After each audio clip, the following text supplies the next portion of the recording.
Good morning, welcome back to Bookeemonsters. My name is PK. It is Thursday, January the 9th, and we're here to look at new releases that have been published this week. And on Thursdays, we look at fantasy and science fiction. Quick announcements, I do have sprints tonight at 8 p.m. Eastern. They go for 2.5 hours. I do those 3 times a week. And every Tuesday and Thursday evening and Saturday afternoons. Good morning, Mary. Happy Thursday. A chilly morning here in Virginia. 15 degrees. Wow, you're colder than we are. We're 31, I think. Come to Montana. No kidding. Glad my furnace is behaving itself. Indeed. More snow this weekend, maybe. Well, you needed the moisture. I bet it's very pretty, though. We like to think so. All right, shall we hop in?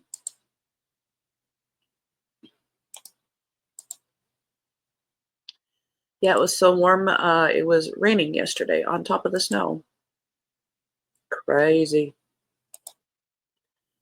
And I believe it was this time last year that it was negative 30, not the wind chill.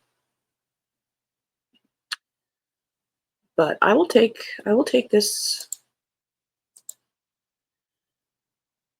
Yes, thank you. It is going through the process. It is on its way out. Thank you. First up, Dark Hope by Christine Fien, part of the Dark series, book number 38. This is new. Silky Vreese Reinders knows a war is coming. The Demon Slayer has seen it over and over again in the cards, and the battle won't just be for the survival of her remote village, but for all mankind. Silky knows the only way to win will be with the help of the Carpathians, a fact that fills her with trepidation, as she is fated to be the life mate to one of the ancient supernatural warriors, bound to a complete stranger and responsible for his soul. Got to start to get to know him. One of the oldest, most dangerous Carpathians, Benedek Kovac, is more beast than man. Locked away for centuries, the only thing that has stopped him from becoming one of the monsters he's sworn to defeat is the thought of his life mate. That's healthy. When Benedek senses the impending danger, he sets out to find her before it's too late, but their enemy has laid a trap that pushes him closer to turning than ever before. For so long, Benedict has felt nothing. Now some dark art is compelling him to indulge in cravings he thought long buried. He has no hope that anyone can restore what's left of his tainted soul. But Silky is nothing like he imagined. Perhaps she's strong enough to fight back the darkness. Perhaps together they can defeat an adversary hell-bent on destroying them all.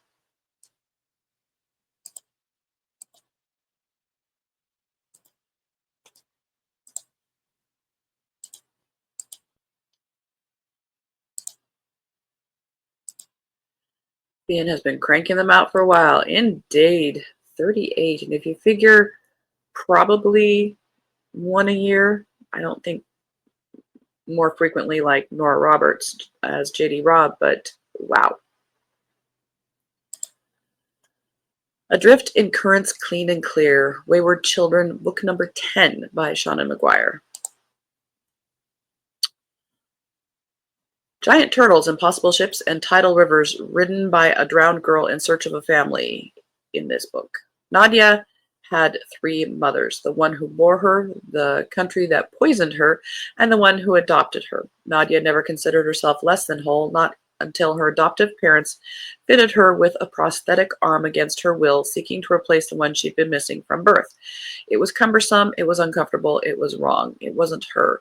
Frustrated, unable to express why, Nadia began to wander until the day she fell through a door into Belrica, the land beneath the lake, and found herself in a world of water filled with child-eating amphibians, majestic giant turtles, and impossible ships that sailed as happily beneath the surface as on top. In Belrica, she found herself understood for who she was, a drowned girl who had made her way to her real home, accepted by the river and its people. But even in Belrica, there are dangers and trials, and Nadia would soon find herself fighting to keep hold of everything she had come to treasure. Sometimes fantasy goes in weird directions. Doesn't make it anything less fantasy or a good book for people who like to read those. It just goes in some weird directions. All the Water in the World by Erin Kafal. Told in the voice of a girl gifted with deep feeling for water. Water seems to be the theme today. In the years after the glaciers melt, Nani, her older sister, and her parents and their researcher friends have stayed behind in an almost deserted New York City, creating a settlement on the roof of the American Museum of Natural History. The rule: take from the exhibits only in dire need. They hunt and grow their food in Central Park as they work to save the collections of human history and science. When a superstorm breaches the city's flood walls, Nani and her family must escape north on the Hudson. They carry with them a book that holds their records of the lost collections. Racing on the swollen river toward what may be safety, they encounter communities that have adapted in very different and sometimes frightening ways to the new reality. But they are determined to find a way to make a new world that honors all they've saved.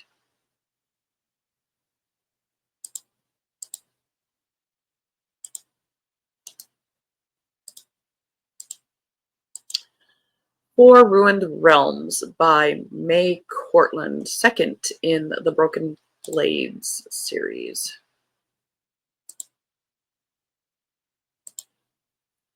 The king of Yusan may be the greatest liar of them all. His sister's ring is in his sights, and he will do anything to get what he wants, even manipulating the five blades to steal it. Bonded by a common enemy, then divided by deceit, the blades must rely on their skills to pull off King Jun's pursuit or risk his legendary wrath. A foreign rule of law stands between them and Quilimar, the Queen of Catan. Now they have 1 month to steal the powerful golden ring of the Dragon Lord, but that impossible task might be easier than trusting one another, even though their lives, their families, and their realms depend on it. They can all agree on one thing: the king can't win, but can they beat him at his own game?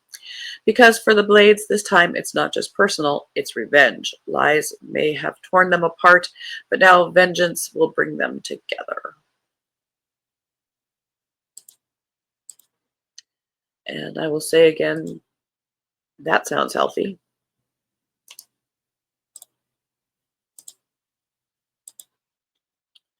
Immortal by Su Lin Tan.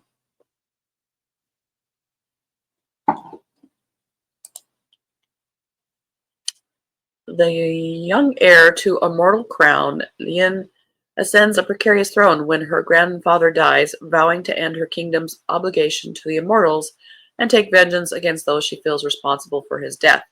When she is summoned to the immortal realm, she seizes the opportunity to learn their secrets and to form a tenuous alliance to safeguard her people, all with the one she should fear and mistrust the most, the ruthless god of war. As they are drawn together, a treacherous attraction ignites them between them, one she has to resist, to not endanger all she is fighting for. But with darker forces closing in around them and her kingdom plunged into peril, Yen must risk everything to save her people from an unspeakable fate, even if it means forging a dangerous bond with the immortal, even if it means losing her heart.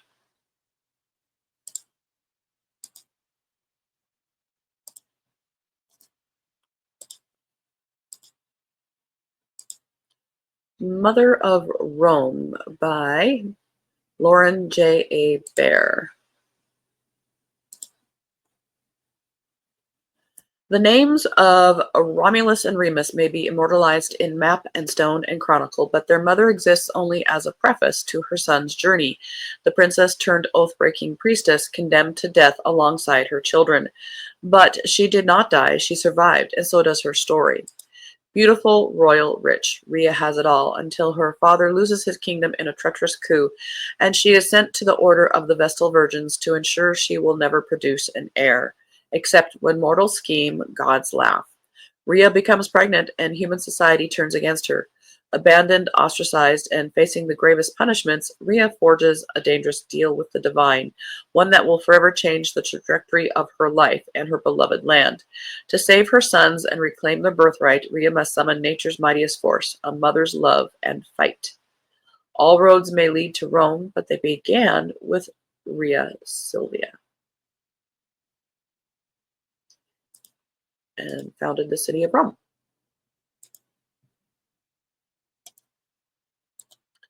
Seeds by Angie Paxton. This is another Greek mythology inspired. Kore has lived her entire life under her resentful mother Demeter's shadow, trying her hardest to please a woman grown bitter by betrayal. With her self-esteem in tatters and deliberately isolated by her mother, it's no surprise that Kore is flummoxed when she meets a collection of otherworldly women, the goddesses of Olympus, who tell her that her mother is in truth a goddess herself. Kore tells them her preferred name, Persephone, and hopes they will not only have answers for her new questions, but the friendship and love she craves. Instead, an imposing and stoic figure emerges from a nearby cave on a magical chariot and snatches Persephone away. Upon realizing she's been taken by the underworld by Hades, who desires she become his queen, Persephone vows to escape. Demeter, enraged upon finding her daughter taken, goes to extreme lengths to reclaim her, putting the lives of all humanity and even the gods at risk.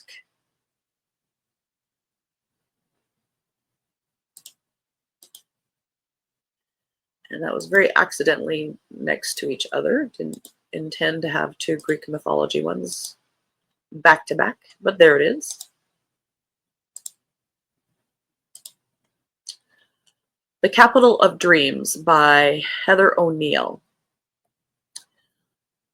Sophia Bottom lives in Elysia, a small country forgotten by Europe, but inside its borders, the old myths of trees that come alive and fairies who live among their roots have given way to an explosion of the arts and the consolations of philosophy. From the clarinetists to the cabaret singers, no artist is as revered as Sophia's brilliant mother, the writer Clara Bottom. How can 14-year-old Sophia, with her keen ear and enduring love of ancient myths, ever hope to win her mother's love? When the country's greatest enemy invades and the capital is under threat, Clara turns to her daughter to smuggle her new manuscript to safety on the last train evacuating children from the city. But when the train draws to a suspicious halt in the middle of a forest, Sophia is forced to run for her life and loses her mother's most prized possession. Frightened and alone in a country at war, Sophia must find a way to reclaim what she has lost. On an epic journey through woods and razed towns, colliding with soldiers, survivors, and other lost children, Sophia must make the choice between kindness and her own survival.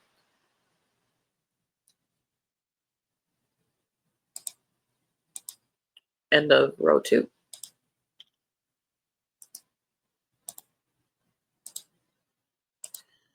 The Empress, a Towerfall novel by Kristen Cast. First in a new series by her. The Arcana aren't just figures in a tarot deck, they're real, terrifyingly real. That's what I learned when I found a tarot deck in the snow and was yanked from my world into Towerfall. The first thing the people of this harsh, cruel realm did was try to kill me, and they probably would have succeeded if Cain hadn't taken me to his hideout in the woods and nursed me back to health.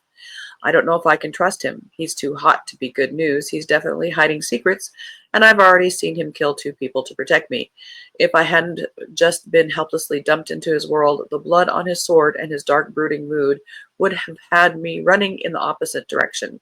But right now, convincing the Kingdom of Pentacles that Cain and I are married is my best chance at getting into the palace and back to my own world. Because there's something wrong with Towerfall, something deeply, deadly wrong. And if anyone finds out Cain and I aren't really husband and wife, well, then both of us are dead. Or they could just make you get married.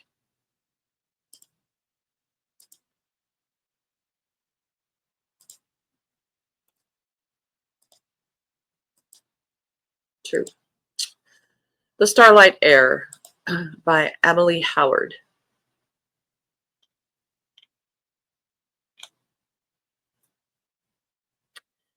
His Imperial Majesty King Zarek requests your presence as his esteemed guest. When the gold-dusted court invitation arrives at Suraya Saab's forge, she believes it's a joke. Nobles might seek her skills as a bladesmith, one of few who can imbue her work with precious jadoo, the last source of magic in the realm, but she has no qualifications as a potential bride for the crown prince.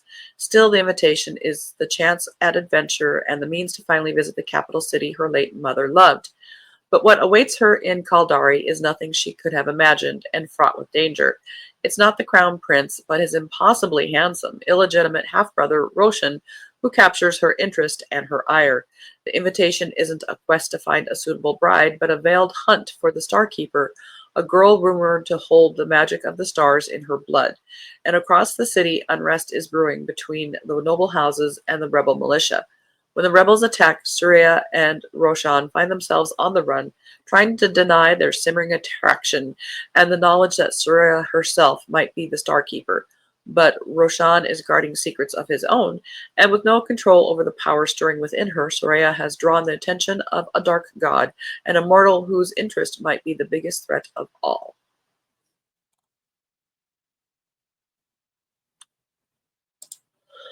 Excuse me.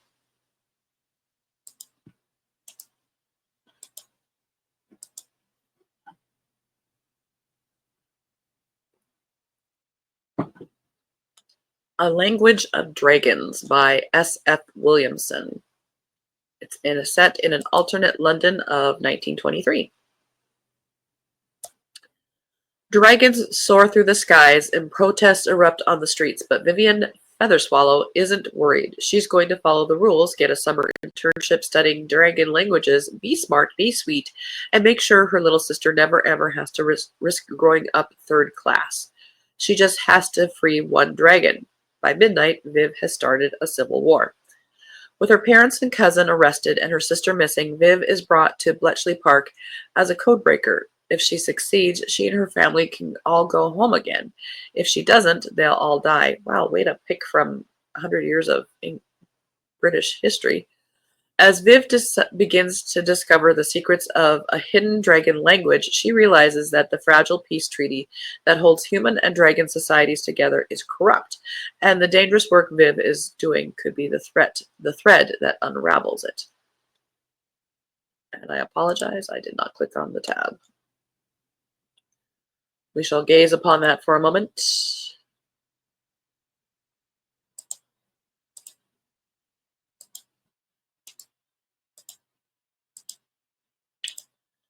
A Conventional Boy, a Laundry Files novel, 13th in that series, by Charlie Stross. In 1984, Derek Riley was just another spotty teenage dungeon master growing up in Middle England, but then a secret government agency tasked with suppressing magical intrusions received a tip-off, and one midnight raid later, his life was turned upside down by the satanic D&D panic. Decades later, Derek, now middle-aged and institutionalized, is a long-term inmate at Camp Sunshine, a center for deprogramming captured elder god cultists. He's considered safe enough to edit the Camp Blues newsletter, and he even has postal privileges, which he uses to run a play-by-mail game. After 25 years, Derek finally has reason to escape a nearby D&D convention. While Derek's D&D games were full of fictional elder gods and world-ending threats, a LARP game at the con is a dread ritual designed to summon a great evil into our world, and it's up to Derek and his players to stop them. The fate of the world may depend on the contents of Derek's magic dice bag. Our receptionist plays D&D. Yeah, she's 62, and she and her husband and friends play D&D. Several times a month. End of row 3.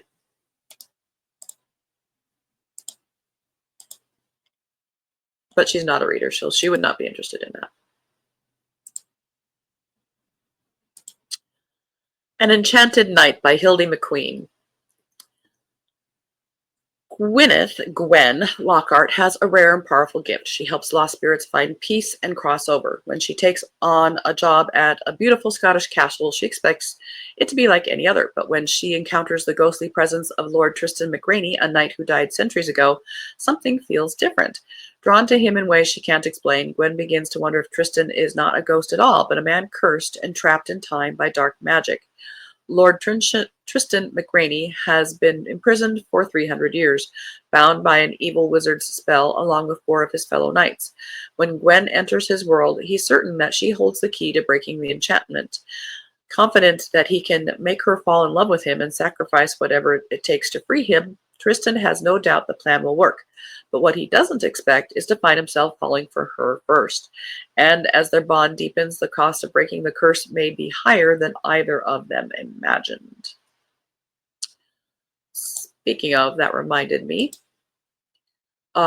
next month in February, there is a readathon being hosted by Stormy at Storm Reads and Sarah at the Bookish Knitter. They do this every February. It's retro romance, so Mary, you might be interested. And so they do have some prompts if you want to check their YouTube, but you can also read as you like.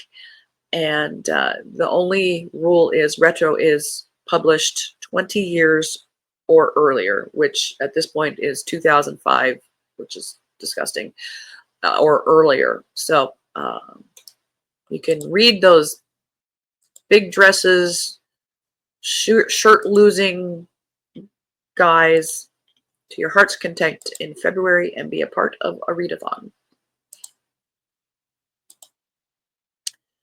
D&D has been around for a long time. I can remember when it started long ago and far away. Who knew it would succeed this long? Indeed, I wanted to learn.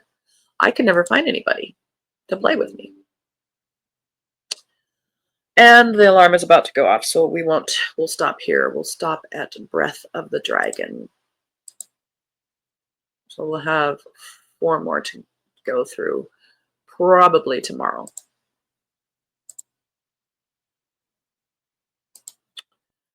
So, easy peasy. Indeed, hard to imagine 20 years is considered retro. I know. They all say it. They go, I know, 20 years, but that is sort of the rule of thumb. Last year, I read a couple category romances from a line that only lasted a couple years called Flipside, but it had humor to them. The category line itself was humorous. So I read a couple of those. This year, if I do it, I'm thinking of, this is my year of reading the Chunky Monkey books. So I've always meant to read Whitney, My Love by Judith McNaught, because that is a Chunky Monkey book, and that's why I've avoided reading it. And it's on Kindle Unlimited, so this might be the year I read Whitney, My Love. We shall see. All right, so tomorrow, Friday, Freeform Friday, we'll be looking at some of the stuff that we didn't get to. I think there was one mystery we didn't get to. There's the 4 fantasy here. I think we got to all the romance. Maybe there was one there. But we'll pick up the danglers and we'll see if there's anything else that looks interesting being published this week. Again, I do have sprints tonight at 8 p.m. Eastern time. They go for 2.5 hours. I apologize. I'm in Mountain Time Zone, so that is 6 o'clock my time. I work until 5 o'clock. I get here as quickly as I can after work and walk Keo real fast. So it is a start time of 8 p.m. Eastern time. I like Judith McNaught. Haven't thought of her in years. Indeed. If you really go back prior to the 20-year mark of 2005, there are some amazing, you can even go back. You can do Barbara Cartland's, Georgette Heyer, all those old Harlequins. Of course, the big names like Nora Roberts and Janet Ivanovich, and all those started writing category romances in the 80s. So there is a lot. That's why this retro romance readathon is a popular one for them. But I am still doing the historical mystery, the Midwinter Hist Mist readathon this month, and it's only January 9th, so you have time if you want to try to read some historical mysteries. Mary says, thanks so much. Hope you have a great day and hope to see you in, and maybe Rosanna's live. Oh, that's right. That's today too.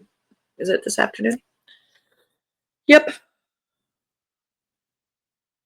Work interferes with my leisure life.